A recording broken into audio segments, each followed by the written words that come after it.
शर्मिष्ठा ने कोई मध्यम मार्ग नहीं अपनाया। उसने ग्रे शेड ना लेकर के सीधे ब्लैक एंड व्हाइट में बात की और उसने कहा कि ये कॉन्सेप्ट मोहम्मद इस जमीन पर लेकर के आया था।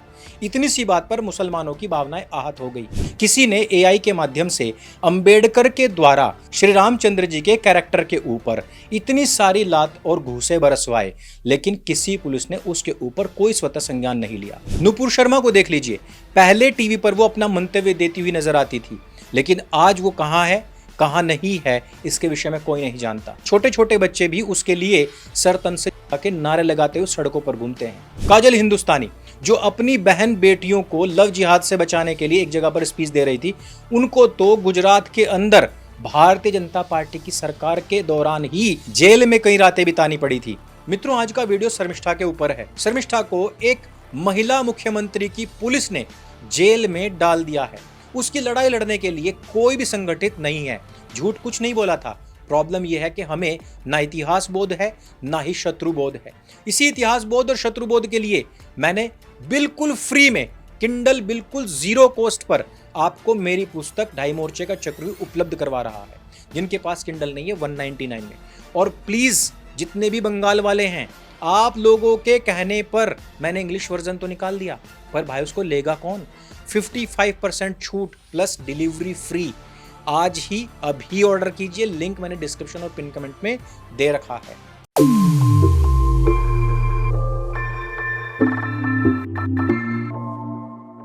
मित्रों, अक्सर हिंदुओं के विषय में गाली देते हुए लोग सोशल मीडिया पर काफी सारे वीडियोस और पोस्ट डालते रहते हैं, लेकिन जब उनको पकड़ने की बात आती है तो वही लोग कहते हैं कि ये तो फ्रीडम ऑफ एक्सप्रेशन या फ्रीडम ऑफ स्पीच का उल्लंघन हो रहा है। साथ ही साथ बीजेपी गवर्नमेंट जितने भी स्टेट्स हैं वो भी उनको गिरफ्तार करने से कहीं ना कहीं हाथ पीछे खींचते हैं कि कहीं हमारे ऊपर ये दाग धब्बा ना लग जाए कि हम तो लोगों को फ्रीडम ऑफ एक्सप्रेशन का अधिकार तक नहीं देते हैं।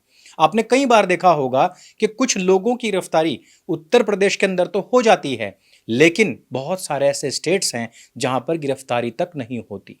किसी ने एआई के माध्यम से अंबेडकर के द्वारा श्री रामचंद्र जी के कैरेक्टर के ऊपर इतनी सारी लात और घूसे बरसवाए, लेकिन किसी पुलिस ने उसके ऊपर कोई स्वतः संज्ञान नहीं लिया। यह कोई पहला वीडियो नहीं है, मेरे पास में इस प्रकार के वीडियोज और पोस्ट की भरमार है। इंस्टाग्राम पर मुझे इतने सारे मैसेजेस आते हैं कि इंस्टाग्राम पर ही मुसलमानों ने न जाने कितनी प्रोफाइल्स बनाई हुई हैं जिसमें हमारे भगवानों के विषय में न जाने कितनी गंदी और गलत पिक्चर्स पोस्ट की जाती हैं, लेकिन आज तक किसी ने स्वतः संज्ञान नहीं लिया। इसी मामले में जब कोई हिंदू उनका जवाब दे देता है तो उसका सर तन से करने के नारेबाजी होने लग जाती है। साथ ही साथ कई सारों के तो सर तन से जुदा हो भी चुके हैं, और ऐसे लोगों के मुझे नाम गिनवाने की आवश्यकता नहीं है, सब लोगों के सामने उनके नाम हैं। लेकिन मुझे एक बात समझ नहीं आती कि जो हिंदू हृदय सम्राट बने बैठे हैं उन्होंने आज तक उन लोगों से संपर्क किया क्या कि जिनके घरों से ऐसे लोगों की हत्याएं हुई हैं? क्या उन्होंने अपना कोई ऐसा इकोसिस्टम तैयार किया कि जो भी हिंदुओं के खिलाफ इस प्रकार की भाषणबाजी, बयानबाजी या पोस्ट वीडियो लिखेगा या डालेगा, उसको हम कठोर से कठोर सजा मिलने तक न्याय की लड़ाई लड़ते रहेंगे? या फिर जो कोई हिंदुओं की हत्या करता है या उनके सरतन से करने के लिए उनके सिर पर इनाम रखता है, उन सब लोगों तक को भी हम जेल की हवा खिलवा देंगे? ये सारी बात तो छोड़ दीजिए, कन्हैया लाल के हत्यारों के खिलाफ एनआईए, स्वयं एनआईए ये चीज साबित नहीं कर पाई कि उस हत्या में शामिल जो लोग थे उनकी लोकेशन क्या थी। लेकिन यही एनआईए है जो साध्वी प्रज्ञा ठाकुर, जो कि ऑलरेडी सांसद रह चुकी हैं, उनके लिए फांसी की डिमांड कर रहा है। साध्वी प्रज्ञा ठाकुर इस विषय में कई बार अपने स्टेटमेंट दे चुकी हैं कि किस प्रकार से पुलिस वालों ने और खासतौर पर कांग्रेस के इशारे पर उनके साथ ज्यादतियां की हैं। ये अकेली साध्वी प्रज्ञा सिंह ठाकुर की बात नहीं है, उनके साथ ही साथ जितनी भी हिंदू महिलाएं अपने धर्म के लिए अड़े खड़ी हुई हैं या फिर प्रत्युत्तर देने में समर्थ हैं, उन सबका यही हश्र, यही हाल हुआ है। नुपुर शर्मा को देख लीजिए, पहले टीवी पर वो अपना मंतव्य देती हुई नजर आती थी, लेकिन आज वो कहाँ है कहाँ नहीं है इसके विषय में कोई नहीं जानता। छोटे छोटे बच्चे भी उसके लिए सर तन से के नारे लगाते हुए सड़कों पर घूमते हैं। काजल हिंदुस्तानी जो अपनी बहन बेटियों को लव जिहाद से बचाने के लिए एक जगह पर स्पीच दे रही थी, उनको तो गुजरात के अंदर भारतीय जनता पार्टी की सरकार के दौरान ही जेल में कई रातें बितानी पड़ी थी। पायल रोहतगी को शायद आप भूल गए होंगे, संग्राम सिंह की वाइफ है। उन्होंने एमओ मथाई की किताब का हवाला देते हुए नेहरू के जीवन के कुछ लाइनें अपने सोशल मीडिया पर पोस्ट कर दी थी। राजस्थान की पुलिस रातों रात गुजरात पहुंची, उनको गिरफ्तार किया और जेल में सड़ाया था। कोई भी भारतीय जनता पार्टी का नेता मंत्री कोई उनके साथ खड़ा नहीं हुआ। संग्राम सिंह ने तुरंत ही उनको उनकी जबान बंद करने के लिए कह दिया और आज पायल रोहतगी फ्रंट से बिल्कुल पूरी तरीके से गायब है। यही चीजें शर्मिष्ठा के साथ में होती नजर आ रही हैं। ममता बनर्जी तो स्वयं एक महिला हैं, लेकिन ऐश्वर्य नाम की एक लड़की को जेल में डाल दिया गया था क्योंकि वो सरकार की आलोचना करने का प्रयास कर रही थी। संदेश खाली में हजारों महिलाओं के साथ में दुष्कर्म हुआ, लेकिन उन्हीं महिलाओं को जेल में डाल दिया गया था जिनके साथ में ये पाप हुआ और जो इसके खिलाफ आवाज उठा रही थी। महाराष्ट्र में जिस समय पर उद्धव ठाकरे की सरकार थी, उस समय पर केतकी चेताले नाम की एक अभिनेत्री को 40 दिन तक जेल में रखा गया था क्योंकि उसने सरकार की आलोचना कर दी थी। 5 अगस्त 2020 की बात है। एक ट्वीट करने मात्र से सुनैना होले नाम की एक लड़की को उद्धव ठाकरे की सरकार ने जेल में सड़ाया था। और ये वही लोग हैं जो आज संविधान की बात करते हैं, अभिव्यक्ति की स्वतंत्रता की बात करते हैं। अब ये इतनी सारी मैंने बातें बताई और केवल उन्हीं लड़कियों का जिक्र किया है जिनको कभी भी किसी भी सरकार ने जेल में डाला है। हालांकि आंकड़े बहुत ऊपर के हैं, बहुत सारी लड़कियों को जेल में डाला गया है, लेकिन कुछ एक महत्वपूर्ण और प्रमुख आंकड़े मैंने यहां पर रखे हैं। अब बात करते हैं शर्मिष्ठा की। शर्मिष्ठा ने एक वीडियो में यह कह दिया कि भाई जितने भी आतंकवादी संगठन हैं ये सारे के सारे 72 हूर के लिए ही मरते हैं। अब आप मुझे बताइए कि इन 72 हूर का कॉन्सेप्ट किसने दिया? जनता के सामने, दुनिया के सामने 72 हूर का कॉन्सेप्ट डायरेक्ट लेकर के आया मोहम्मद के कान में बताया जाता है कि जिब्रील कुरान की आयतें बोलता था और मनुष्यों के सामने मोहम्मद ये सारी आयतें बोलता था और उन्हीं मनुष्यों को बाद में सहाबा कहा गया और सहाबाओं ने ही इन सारी आयतों को कंपाइल किया। 1400 साल से ये लोग उसी जन्नत के लिए काम कर रहे हैं। भोपाल के अंदर सैकड़ों हिंदू लड़कियों के साथ में दुष्कर्म हुआ, लेकिन बाद में क्या कहा गया कि हमें सवाब मिलेगा। सवाब क्या? जन्नत मिलेगी। आपको श्रद्धा वालकर का मामला याद होना चाहिए। उसका हत्यारा आफताब था और आफताब ने बाद में क्या कहा था कि उसको जन्नत मिलेगी, उसको सवाब मिलेगा क्योंकि उसने काफिर लड़की की हत्या की है। ऐसे ही आदि लोग हजारों लाखों लोगों को मारते हैं। किसके लिए? केवल और केवल जन्नत 72 हूरों के लिए। शर्मिष्ठा ने वो कहा जो इनकी किताब में लिखा हुआ था। शर्मिष्ठा ने कोई मध्यम मार्ग नहीं अपनाया। उसने ग्रे शेड ना लेकर के सीधे ब्लैक एंड व्हाइट में बात की और उसने कहा कि यह कॉन्सेप्ट मोहम्मद इस जमीन पर लेकर के आया था। इतनी सी बात पर मुसलमानों की भावनाएं आहत हो गई।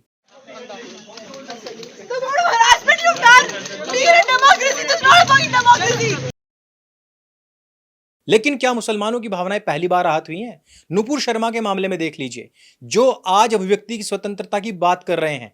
नुपुर शर्मा ने उनका जवाब दिया था। बात यह थी कि जिस समय पर ज्ञानवापी मस्जिद के अंदर एक पूरा का पूरा शिवलिंग निकल आया था, उस समय पर लोगों ने सड़कों पर खड़े हुए डिवाइडर्स को पोस्ट कर करके कहा कि देखो ये भी तो शिवलिंग ही है। उसी समय पर एक मुसलमान न्यूज चैनल पर बैठ करके शिवलिंग का अपमान कर रहा था।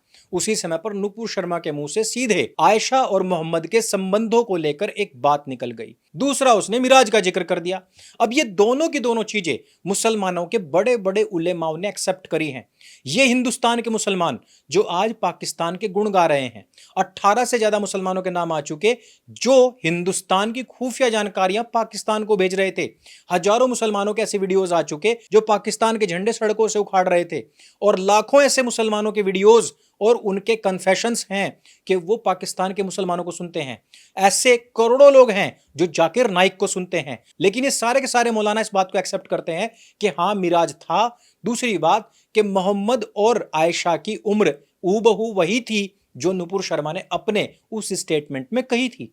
लेकिन मुसलमानों की भावनाएं आहत हो गई और मुसलमानों ने तुरंत ही नुपुर शर्मा की गर्दन कलम करने के लिए इनाम तक की घोषणा कर दी थी। अब आप मुझे बताइए कि जो इनकी किताबों में लिखा हुआ है उसको स्वीकार करने, उसको एक्सेप्ट करने में इनको क्या प्रॉब्लम थी? लेकिन भाई नया नया मुल्ला ज्यादा अल्लाह अल्लाह करता है और हिंदुस्तान का मुसलमान बिल्कुल नया नया अल्लाह है। अगर यही चीजें हम सऊदी अरब में देखेंगे तो वहां पर मोहम्मद के परिवार के लोगों तक की कब्रें उखाड़ दी गई, वहां पर मस्जिदें तक गिरा दी गई और आपको पता है वहां क्या बन रहा है? कहीं पर मॉल तो कहीं पर टॉयलेट्स बन रहे हैं। मुसलमान इस बात से ऑफेंड हो सकते हैं, लेकिन इसके लिए उनको अंकुर आर्य की गर्दन पर नहीं बल्कि प्रिंस सलमान की गर्दन पर इनाम रखना पड़ेगा। पर फट्टू कौम ये काम नहीं करेगी, क्योंकि इनका बाप वो काम कर रहा है, वो टॉयलेट्स बना रहा है।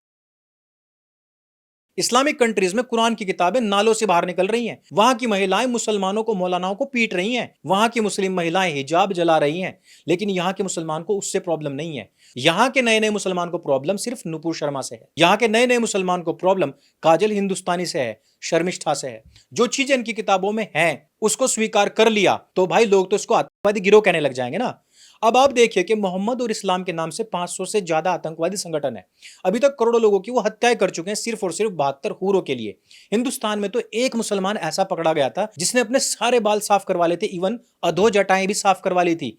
कारण क्या था कि मरते ही मुझे तो 72 हूरें मिलेंगी, 72 हूरों के साथ में तो मुझे डिंग डोंग करना है और वहां पर मुझे बाल साफ करने का समय नहीं मिलेगा। इसलिए यहीं पर सारे बाल कटवा करके वो बम फोड़ने के लिए गया था, लेकिन वो बम उसकी गोद में रखा हुआ था। यहीं से उसका आलाय तनासुल उड़ जाता है और वो इस जिंदगी में भी कुछ करने लायक नहीं बचा। हालांकि पूरी की पूरी कौम इसी प्रकार से मस्तिष्कीय या ज्ञान का खतना करवा करके बैठी हुई है, लेकिन इनको समझ नहीं आता कि हमारी किताबों में जो लिखा हुआ है वो बोलने में क्या प्रॉब्लम है। जबकि दूसरी तरफ यही लोग अपने सोशल मीडिया पर रात दिन नफरत उगलते हैं हिंदुओं के खिलाफ। भाई आप दूसरों का अपमान कर रहे हो तो आप सम्मान की उम्मीद कैसे कर सकते हो? यदि आपको सम्मान चाहिए तो आपको पहले सम्मान देना पड़ेगा। लेकिन नबी साहब ने वन वे ट्रैक बनाया है जिसमें आप जा सकते हो, वापस आ नहीं सकते। इसी प्रकार से उनको सम्मान चाहिए, वो सम्मान दे नहीं सकते।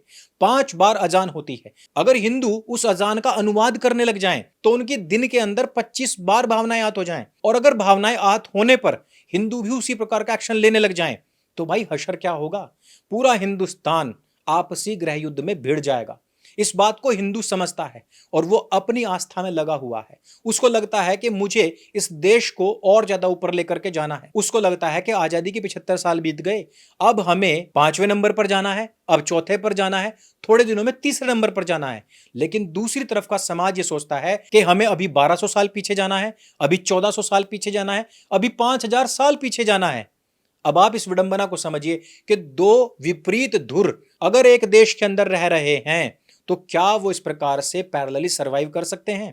मुझे लगता है बिल्कुल भी नहीं।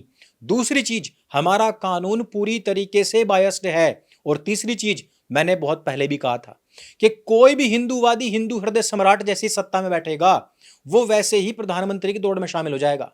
अगर आप उसके पास जाएंगे सहायता मांगने के लिए तो भैया वो आपको देखकर इग्नोर कर देगा। आप कभी के समय में उस व्यक्ति को उच्च शिखर तक पहुंचाने के लिए जी जान की मेहनत लगा चुके होंगे, लेकिन वो व्यक्ति पलटकर आपको नहीं देखेगा। आपका छोटा सा भी काम होगा तो भी वो आपको पहचानने से मना कर देगा। फिर किसी नुपुर शर्मा या शर्मिष्ठा की तो बात ही छोड़ दीजिए। हिंदुओं को स्वयं संगठित होना पड़ेगा, स्वयं की आवाज स्वयं से उठानी पड़ेगी और अपना स्वयं का इकोसिस्टम बनाना पड़ेगा। वरना इकोसिस्टम की बात हिंदू अपने दिमाग से निकाल ही दे, क्योंकि 15 साल के बाद भी ये लोग कह रहे हैं कि सरकार भले ही हमारी हो पर सिस्टम तो उन्हीं का है। तो दीजिए ऐसी सरकार के ऊपर जो 15 साल के अंदर भी अपना सिस्टम तैयार ना कर पाए, जो अपनी बहन बेटियों की रक्षा ना कर पाए, जो अपने लोगों को सुरक्षित ना कर पाए। आप वामपंथियों को 5 साल के लिए सरकार दे दीजिए, 50 साल का सिस्टम बना करके जाएंगे। शुरुआत में केवल कुछ वर्षों के लिए शिक्षा उनको मिली थी। आप यूनिवर्सिटीज से उनका सिस्टम उखाड़ नहीं पा रहे और यहां ये लोग चाहते हैं कि जीवन पट्टा दे दिया जाए और तब जाकर के हम सिस्टम बनाएंगे। तो भैया ऐसे सिस्टम नहीं बनता। सिस्टम तैयार करने के लिए एक संकल्प चाहिए होता है, लेकिन मुझे लगता है कि हमारी सरकारों के अंदर संकल्प केवल और केवल शपथ लेने का है, उसके अलावा कुछ भी नहीं। इसलिए लगातार वोट के लिए हिंदुओं का हूतिया गांठा जा रहा है, इसके अलावा कुछ भी नहीं। अभिव्यक्ति की स्वतंत्रता केवल और केवल मुसलमानों के लिए है, इसके अलावा किसी के लिए भी नहीं। अब हिंदुओं के सामने दो ही रास्ते हैं, या तो वो अपना बौद्धिक और शारीरिक खतना करवा लें या फिर संगठित होकर इस लड़ाई को खुलेआम लड़ें। इसके अलावा कोई तरीका नहीं है। बात एकदम ब्लैक एंड व्हाइट में है। बहुत लोगों को कड़वी लग सकती है, लेकिन कड़वी ही दवाई होती है, वो इलाज करती है। बहुत ज्यादा मीठा खा चुके हो इसीलिए शुगर के पेशेंट बन चुके हो। इस वीडियो में सिर्फ इतना ही। यदि आपके घर में भी कोई बहन बेटी है तो आप जरा सोचिए कि कल उसके मुंह से कहीं पर कोई सच्चाई निकल गई तो उसका क्या हशर किया जाएगा इस सिस्टम के द्वारा। इसलिए आवाज उठानी तो बनती ही है। इस वीडियो को जितना हो सके लोगों तक पहुंचाइए। और अगर आप भी शत्रुबोध और इतिहास बोध करना चाहते हैं तो किंडल अनलिमिटेड के ऊपर हमारी पुस्तक 0 कॉस्ट पर उपलब्ध है। किसी के पास में किंडल नहीं है तो 199 मात्र में मिल रही है। और दूसरी चीज, बंगाल वालों, नॉर्थ ईस्ट वालों, साउथ इंडिया वालों, तुम लोगों ने कह कह करके मेरे से हिंदी वर्जन तो करवा लिया, लेकिन भाई उसको लेगा कौन? 249 प्लस उसके ऊपर से पूरी तरीके से मैंने डिलीवरी चार्जेस हटा दिए हैं। लिंक डिस्क्रिप्शन और पिन कमेंट में दे दिया है। इतिहास बोध नहीं होगा, शत्रु बोध नहीं होगा तो यही हशर होता रहेगा। मेरे संग बोले सत्य सनातन वैदिक धर्म की जय। जय हिंद, वंदे मातरम।